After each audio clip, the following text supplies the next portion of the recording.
ఇంకెన్నాళ్ళు రెంటింట్లో ఉంటాం? సొంత ఇంటి కలను నెరవేర్చుకుందాం.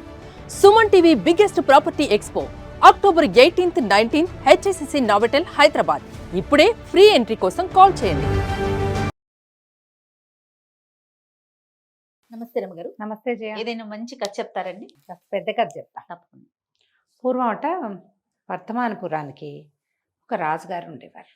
ఆయనకి చక్కటి సౌందర్యవతి, సుగుణాల రాశి అని చెప్పదగిన వసుధ అని భార్య ఉండేది. చాలా హాయిగా ఉండేవాళ్ళు. చాలా రోజులు పిల్లలు పుట్టలేదు. రాజ్యానికి ఉత్తరాధికారి కావాలి. ఆ కాలంలో ఇంత ఏకపత్ని వ్రతాలు ఉన్న కాలం ఏం కాదు.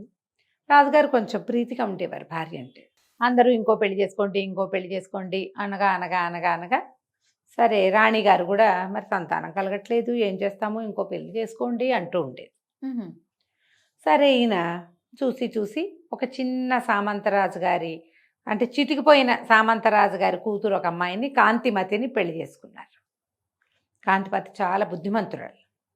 మీది మిక్కిలి రాజుగారు ఇట్లా తనని పెళ్లి చేసుకోవడం వల్ల తన తండ్రి కుటుంబానికి చాలా మేలు జరిగిందని, మళ్ళీ చితికిపోయిన వాళ్ళ ఇల్లు ఉద్ధరింపబడిందని రాజుగారి మీద భయభక్తులతోటి ఈ సవితి పెద్దరాణి పట్ల చాలా ప్రీతిపాత్రంగా భయము భక్తితోటి మెలిగేది. ఎంతో బాగుండేది. ఆమంత బుద్ధిమంతురాలు అవటంతో రాజుగారు ఆవిడని బాగా ప్రీతిగా చూసేవాడు.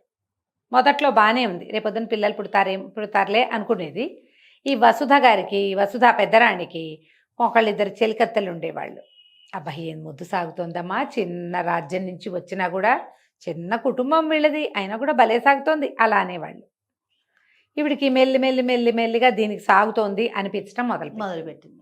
ఊళ్ళో వాళ్ళు కూడా ఈ బుద్ధిమంతురాలైన చిన్న రాణిని బహుముచ్చటగా చూసేవాళ్ళు. ఈవిడికి ఇంకా మండేది, ఏమిటి దీని గొప్ప, ఏమైనా పట్టపురాణే అలా అనిపించేది. ఈ చెలికత్తలు అనేవాళ్ళు, అబ్బో రేపొద్దున ఏ నెలలో తప్పి ఈవిడికి పిల్లలు పుడితే ఈవిడిని అసలు నేల మీద పట్టుకోగలవా అనేవాళ్ళు. ఆవిడ నేల మీదే ఉండేది. వీళ్ళు అనేవాళ్ళు అట్లా ఊరికే పెద్దరాణి గారిని ఉబ్బేయటము ఇలా మాట్లాడతారు కొంతమంది, అనవసరమైన మాటలు. ఈవిడికి చిన్నరాణి గర్భవతి అయిపోతుందేమో, దానికి పెళ్లి చేసింది ఎందుకు, ఎవరో ఇంకో రాణి వస్తే ఆమెకు పిల్లలు పుడితే ఈ రాజ్యానికి ఉత్తరాధికారిని. క్రమంగా ఈవిడికి ఎట్లా అయింది, ఈ చిన్నరాణికి పిల్లలు పుట్టకూడదు అనిపించడం మొదలుపెట్టింది. ఒక 3-4 ఏళ్ళకి ఆ అమ్మాయి కాస్త గర్భవతి అయింది. ఈవిడికి 10 ఏళ్ళైనా లేదు. 2వ ఏడు 3వ ఏడు 4 ఏళ్ళు కూడా కాల, 2 నిండింది అంతే. నెల తప్పేసరికల్లా ఈవిడికి భయం పట్టుకుంది. ఎలాగైనా కడుపు పోగొట్టడానికి విశ్వ ప్రయత్నం చేసింది. ఎప్పుడు అది ఎందుకో వర్కౌట్ కాల, పాపం చేయలేకపోయింది. ఏదో ట్రై చేసేది, కుదిరేది కాదు. సరే ఈ చిన్నరాణి భయభక్తులతో ఉండేదిగా పెద్దరాణి పట్ల. అక్క నుంచోమంటే నుంచునేది, కూర్చోమంటే కూర్చునేది. ఈవిడేం చేసింది, నీకు సులువుగా పురుడయ్యే మార్గం నేను చెప్తా, మా పుట్టింట్లో అంతా ఇదే చేసేవాళ్ళు అని చెప్పి తన మందిరంలో ఒక పెద్ద నిచ్చెనేయించి కళ్ళకు గంతలు కట్టించి చిన్నరాణికి ఎక్కి దిగు, ఎక్కాలి దిగాలి, ఎక్కి దిగితే సులువుగా పురుడు వచ్చేస్తుంది. ఈ అమ్మాయి ఆవిడ ఏం చెప్తే అది చేస్తుంది. ఈ నిచ్చెన ఎక్కటం దిగటం మొదలుపెట్టింది, ఎక్కుతోంది. అయితే ఈవిడేం చేసింది, ముందే ఈ దాది వెంకమ్మ కాదు, ముందు మంత్రసానికి చెప్పింది, యువరాణికి చిన్నరాణి గారికి ఏ పిల్ల పుట్టినా సరే పిల్లని బయట పారేస్తాం, చిన్నరాణికి కప్పలు పుట్టాయని చూపించాలి మనం, నువ్వు కాసిన కప్పలు తీసుకురా అని చెప్పింది. ఆ మంత్రసాని ఈ రాణిగారి పెద్దరాణి గారి పుట్టిన ఊరిదే. ఈవిడ మాటే దానికి వేదం. ఆ మాత్రం ఒళ్ళుమంట ఎవరికైనా ఉంటుంది. అదేం పనమ్మా, కావాలని పెళ్లి చేసుకున్నాం, ఈ పిల్ల పుట్టబోయే పిల్ల మన రాజ్యానికి ఉత్తరాధికారి, అలాంటి మాటలు చెప్పాల. కొన్ని చెప్పవు, కొన్ని ఘటాలు అట్లా ఉంటాయి. కాసిన కప్పలు పుచ్చుకొచ్చింది, అదొక డబ్బాలో వేసి పట్టుకొచ్చింది, మూటల్లే కట్టింది, పట్టుకొచ్చాక ఏమైంది, సరే ఈ మీరు ఎక్కి దిగుతుంటే నొప్పులు వస్తున్నాయి ఈ చిన్న రాణికి. ఎక్కగా దిగగా 3 ట్రిప్పులు ఎక్కి దిగాక 4వసారి ఎక్కబోతుంటే పెద్ద నొప్పి వచ్చి బిడ్డ జారి కిందకి వచ్చేసింది. 2 పిల్లలు పుట్టారు.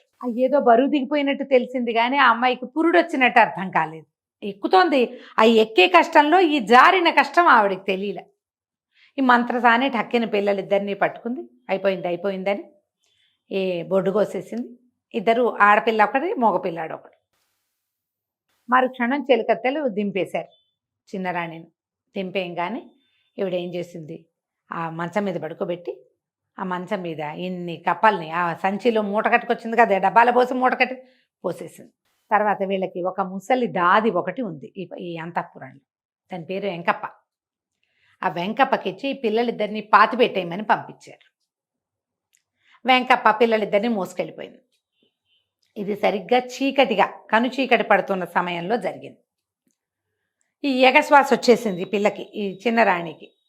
బరువు దిగిపోయేసరికల్లా ఒకరు అపిరి తిప్పిరి అయిపోతారు కదా, పురుడు వచ్చిందో తెలియలే. మొదటి తొలుసులే కదా, అమ్మాయికి అర్థం కూడా కాల. ఆ అమ్మాయి కొంచెం తిప్పుకునేసరికల్లా కప్పలు పుట్టాయని కేకలు పెట్టారు. రాజుగారు నిర్ఘాంతపోయాడు. అందరూ బయటకు వచ్చేసారు, ఠారుమనిపోయాడు. తీరా వచ్చి చూసేసరికల్లా ఏముంది, రాణి గారు పక్క పడుకునుంది, పక్కన కప్పలున్నాయి. ఈ కప్పలు పుట్టాయి అన్నారు. రాజుగారికి ఏం చేయాలో తెలియలేదు. ఈ లోపల ఏమైంది, ఆ వెంకప్ప ఆ ఇద్దరు పిల్లల్ని చెరువు గట్టుకు తీసుకుపోయింది. గొయ్యి అయితే తవ్వింది, కానీ దానికి జీవించి ఉన్న పిల్లల్ని పాతటానికి ప్రాణం ఒప్పల. చెరుకో గోతులోనూ పడుకోబెట్టింది. కప్పకుండా వెళ్ళిపోయింది. సరిగ్గా ఎవ్వరూ లేరు చీకట్లో అనుకుంది. కానీ ఒక ఆవిడ, ఈ కుండలు చేసే ఆవిడ, అవతల వైపు చెరువుకి అవతల పక్కన మట్టి తవ్వుకోవటానికి వచ్చింది. ఎవరు సాయం దొరక చీకటి మాటున మూటెత్తుకుని వస్తుంది. వెంకప్ప రావటం, ఇట్ట రెండు సందిటి పట్టు, ఒక పిల్లల్ని ఇట్ట పట్టుకుంటారు, ఇద్దరు పిల్లల్ని ఇట్ట పట్టుకోవాలిగా, ఇట్లా పట్టుకొచ్చి దాన్ని దింపటం, తవ్వటం, వెళ్ళిపోవటం చూసేసింది. వెంకప్ప ఇది అంతఃపురంలో ఉండేది ముసిల్ది, ఏదైనా పాతాలంటే దీనికి అంతఃపురం నుంచి ఎవరినైనా సాయం పంపరు ఏమిటా అని ఆవిడ ఆ మట్టి అక్కడ దిగబారబోసి ఇటు వచ్చింది. వచ్చి చూస్తే ఏముంది, చందమామలల్లే కనపడుతున్నారు పిల్లలు. ఈవిడికి తట్టింది. చిన్నరాణికి పిల్లలు కలిగే సమయం ఇది. పసిగుడ్లు పిల్లలు చూస్తే అప్పుడే పుట్టిన బిడ్డల్లాగా ఉన్నారు. ఇంకా ఏమి గట్టి కదలికలు కూడా లేవు, కళ్ళు ఆర్పి తెరిచి చేస్తున్నారు. అప్పుడే పుట్టిన పిల్లలకి ఏమి వస్తుంది, ఇంకా పెద్ద ఏడ్చేసా ఇది కూడా లేదు. ఇప్పటికి ఏమర్థమైంది, అమ్మా ఇది దాసిది అంతఃపురంలో ఉంటుంది, ఏమైనా చిన్నరాణి పిల్లల్ని దాటేసిందా, చచ్చిపోయారనుకుని వదిలిపెట్టారేమో. కళ్ళు తెరుస్తున్నారు పిల్లలు. పోని పాతిందనుకో, అదొక్కతే ఎందుకు వస్తుంది, పిల్లలు చచ్చిపోతే ఒకవేళ మరణించే ఉంటే అందరూ రావాలి కదా, నలుగురు రావాలి, సైనికులు రావాలి, రాజలాంఛనాలతో పెట్టద్దు రాజుగారి పిల్లల్ని. ఏమిట్రా అని ఏం చేసింది, చటుకుని పిల్లలిద్దరిని ఎత్తుకుని ఇంటికి తెచ్చేసుకుంది. ఊళ్ళోకి వచ్చేసరికల్లా చెప్పుకుంటున్నారు, చిన్నరాణికి కప్పలు పుట్టాయని.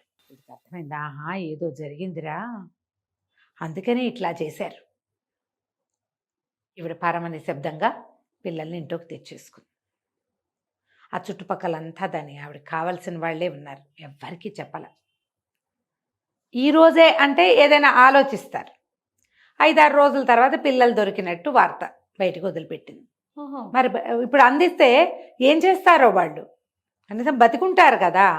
ఈ లోపల రాజుగారు ఏం చేశారు, ఈ లేక రెండో పెళ్లి చేసుకుంటే ఈ పిల్లకి కప్పలు పుట్టాయని ఆవిడని చూస్తే ఒక రకమైన ఇష్టం ఆయనకి. ఈ అడవిలో ఒక ఇల్లు కట్టించి చిన్న రాణిని అక్కడికి షిఫ్ట్ చేశారు. ఇంకా ఆవిడ దగ్గరికి ఆయన వెళ్ళల. పెద్దరాణి గారు భర్త సంతోషంగానే ఉన్నారు. సంతానం ఏది, ఏ సంతానం కోసం భర్తకి రెండో పెళ్లి చేశామో ఆ సంతానాన్ని ఇల్లు దాటిచ్చి ఆ భార్యని అవతలకు పంపించి ఏం సాధించిందో పెద్దరాణి ఆవిడకి ఒళ్ళు తెలియలా.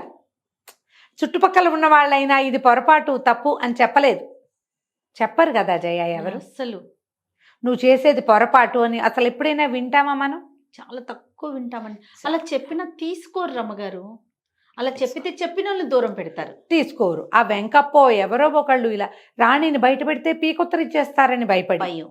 ఇక మళ్ళీ రాజుగారు కాతే రాజుగారికి మెల్లిగా ఏదో అనారోగ్యం వచ్చేసి ఆయనకి ఎంతసేపు ఆ పక్క యువరాణి చిన్నరాణి ఆమె పక్కన పడుకున్న కప్పలే కనపడేవి. శారీరకంగా దుర్బలంగా అయిపోయాడు. మనసులో కూడా ఏంటో నిద్ర పట్టదు, యాంగ్జైటీ, ఏదో తప్పు చేసిన భావన. ఇక కుమ్మరి ఆవిడ దగ్గర పెరుగుతున్న పిల్లలు లక్షణంగా పెరిగారు. అందరూ అనేవాళ్ళు, భలే పిల్లలు దొరికారు, ఎంత చురుకో ఎంత తెలివో అని. 7-6 సంవత్సరాలు వచ్చేసినాయి పిల్లలకి. ఈ 5-6 ఏళ్ళు వచ్చేసరికి పుష్కలంగా మాటలు, తెలివైన మాటలు, పిల్లలు ఎంత చురుకు పిల్లలు. అందరూ అనేవాళ్ళు, భలే పిల్లలు దొరికారు, భలే పిల్లలు దొరికారు. అయితే ఏమైంది, రాజుగారికి అనారోగ్యం తగ్గల. ఈ లోపల పై ఊళ్ళ నుంచి ఎవరో జ్యోతిష్యులు వచ్చారు. వాళ్ళన్నీ లెక్కలు కట్టి, మరి ఇక మీకు కప్పలు కనిపిస్తున్నాయంటే బంగారు కప్పల్ని దానం చేయండి ఒకటి, తర్వాత ఊరందరికీ సంతర్పణ చేయండి అని చెప్పారు. చెప్పేసరికల్లా సరే ఈయన బోళ్ళని పూజలు అవి చేయించి మరి కప్పలు చేయించారు బంగారంతో. బ్రాహ్మలకి దానం ఇప్పించారు. ఆ రోజున ఊళ్ళో సంతర్పణ. అయితే ఊరంతా సందడిగా ఉంది. ఈ కుమారావిడ దగ్గర ఉన్న పిల్లలు మామ ఏంటే ఊరంతా సందడి, ఎందుకే ఇంత గోల్ చేస్తున్నారు, ఏంటే ఊరంతా తాషా మార్పాలు మోగుతున్నాయి ఎందుకే అని మా అమ్మని అడుగుతున్నారు. ఆవిడ కొంచెం పెద్దది కదా. అడిగితే ఏమంది, రాజుగారు భోజనాలు పెడుతున్నారు అంటే మనమో వెళ్దామా భోజనానికి, ఏం పెడతారు అని అడిగారు పిల్లలు. ఆవిడ ఏం చెప్పింది, రాజుగారు ఆ స్వీట్లు పెడతారు ఈ స్వీట్లు పెడతారు అన్నీ పెట్టి రాజుగారికి కప్పలు పుట్టేరా, కప్పలు పుడతాయా ఎవరికైనా మనుషులకి, కప్పలకే కప్పలు పుడతాయి కానీ అన్నారు పిల్లలు. అప్పుడు ఇవిడ ఏం చేసింది, ఒరే ఒక ఆట ఆడదాం అని చెప్పి సంతర్పణ భోజనాల్లో ఏం చెయ్యాలో పిల్లలకి వైనంగా నేర్పించింది, ప్రాక్టీస్ చేయించింది. ఆ సంతర్పణ సమయానికి ఈవిడ చుట్టాల్లో ఎవరికో అనారోగ్యం వచ్చి ఈవిడ అక్కడికి వెళ్ళాల్సి వచ్చింది.